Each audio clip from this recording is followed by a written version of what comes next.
Hello friends. आज हम एक ऐसे इंस्टीट्यूशन की एवोल्यूशन की कहानी डिस्कस करने जा रहे हैं जो हर मॉडर्न डेमोक्रेसी का पिलर माना जाता है, जुडिशरी।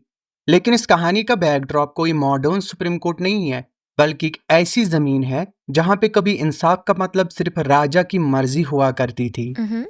और इसी रा और फ्यूडल सिस्टम से एक प्रॉपर कोडिफाइड स्ट्रक्चर्ड और हायरार्कियल जुडिशरी का जन्म हुआ। लेकिन कैसे? चलिए इस कहानी की शुरुआत करते हैं प्री कॉलोनियल इंडिया के एक गांव से, जहां एक हिंदू व्यक्ति पर इल्जाम लगता है कि उसने अपने नेबर की जमीन का हिस्सा चुरा लिया है।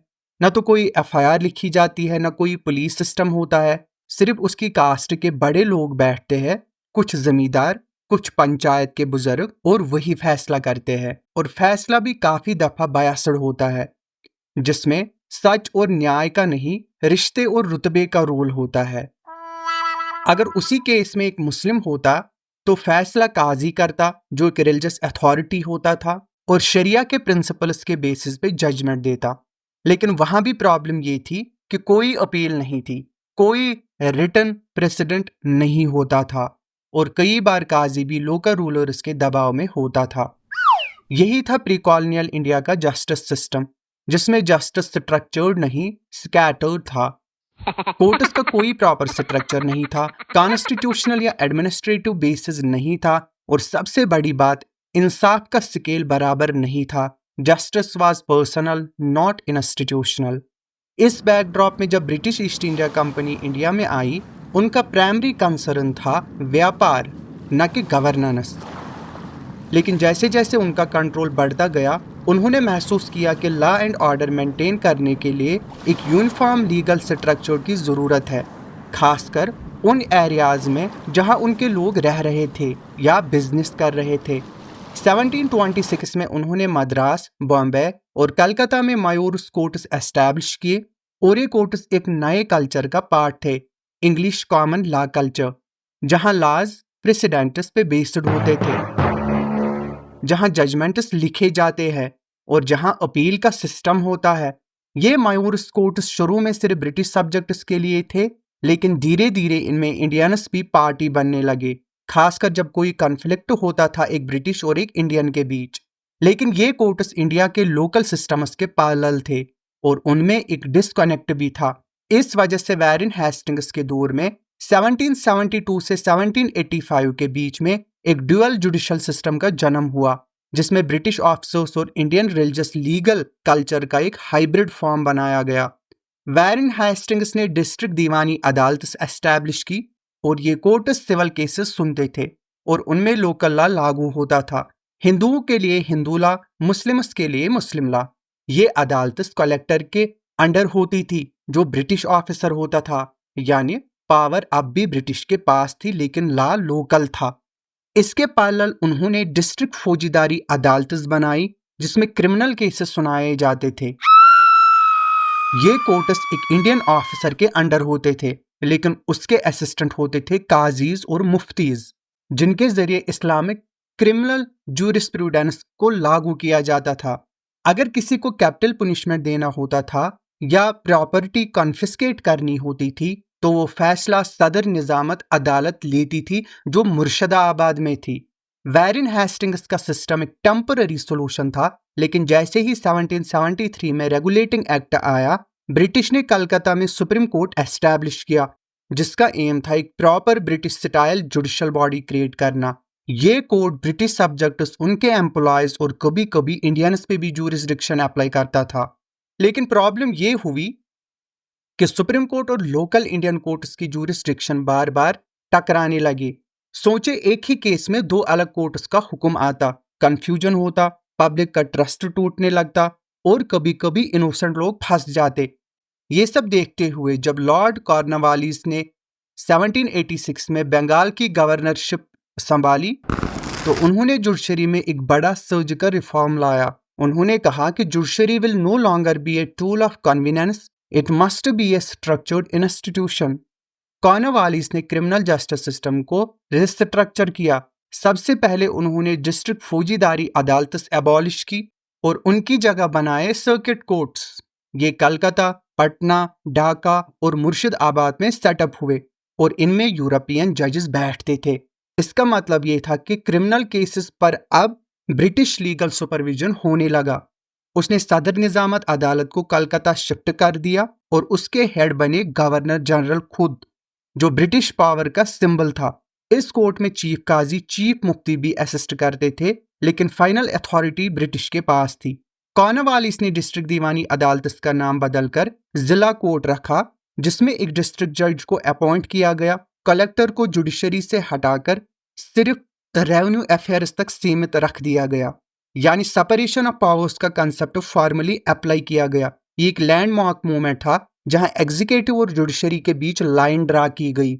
और सबसे इंपॉर्टेंट बात, कॉर्नवालिस ने एक full hierarchy of civil courts तय की। मुंसिफ कोर्ट लोकल इंडियन जजेस के लिए, registrar court, district court, circuit court, Sadar Diwani अदालत और सबसे ऊपर किंग इन काउंसिल, जहां पे 5000 पाउंड से ऊपर वाले अपील्स जाती थी।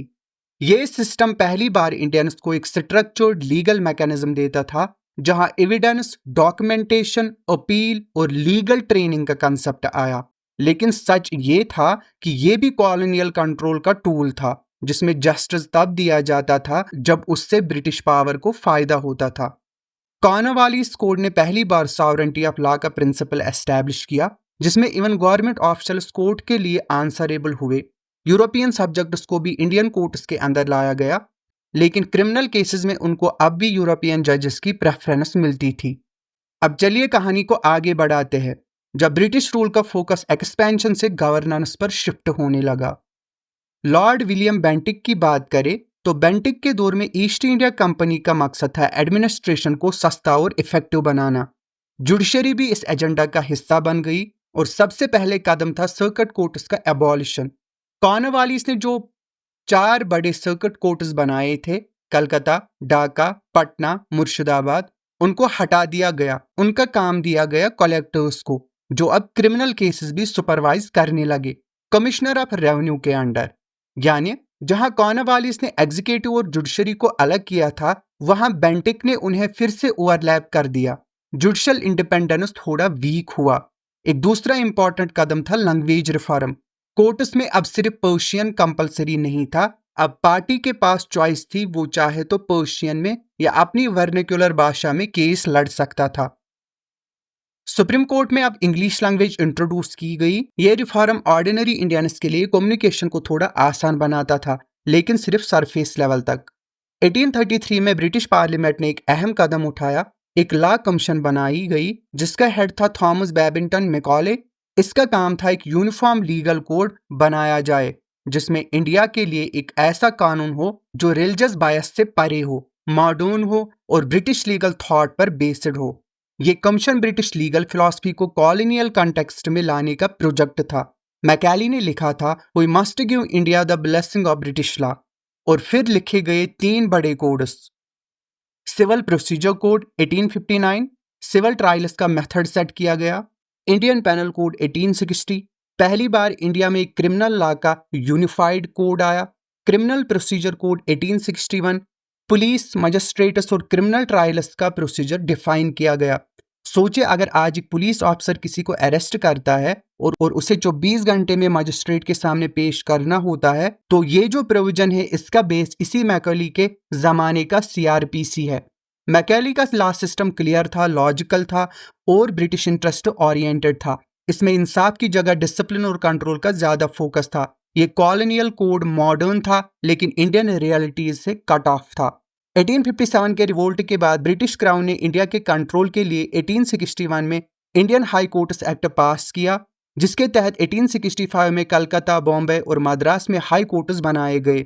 इन हाई कोर्ट्स में ब्रिटिश जजेस के साथ इंडियन वकील और जजेस भी इंक्लूड थे। सुप्रीम कोर्ट और सदर दीवानी निजामत अदालत को मर्ज करके ये सिंगल हाई कोर्ट बना दिया गया। अपील्स का एक कंसिस्टेंट पाथ तय किया गया। ये मूव जुडिशरी को और प्रोफेशनल बनाने का सिग्नल था, लेकिन पावर अब भी सेंट्रलाइज्ड थी। इंपॉर्टेंट बात, ये वही दौर था जहां से फेमस वकील जैसे बदरुद्दीन तायब जी, फिरोज शाह मेहता और मोतीलाल नेहरू जैसे फिगर्स इंडियन लीगल सिस्टम में एक्टिव होने लगे। 1860 में एक क्लास पास हुआ जिसमें लिखा गया, Europeans can claim special privileges in criminal trials, they can only B tried bye European जजेस। इसका मतलब ये हुआ कि अगर एक ब्रिटिश ऑफिसर ने किसी इंडियन पे जुल्म किया तो उसे सिर्फ एक ब्रिटिश जज ही सुनेगा, आम इंडियन जज को ये हक नहीं था। ये क्लास ओपनली डिस्क्रिमिनेटरी था और ब्रिटिश ने इसे सिविलाइजेशन के नाम पे जस्टिफाई किया। इस दौर में एक और मेजर डेवलपमेंट हुआ, इंडियन बार काउंसिल एक्ट 1926। इसके थ्रू इंडियन वकीलों को फॉर्मल रिकॉग्निशन मिलना शुरू हुआ। इंडियन लीगल प्रोफेशनल्स अब सिर्फ क्लर्क्स नहीं, जज बनने लगे।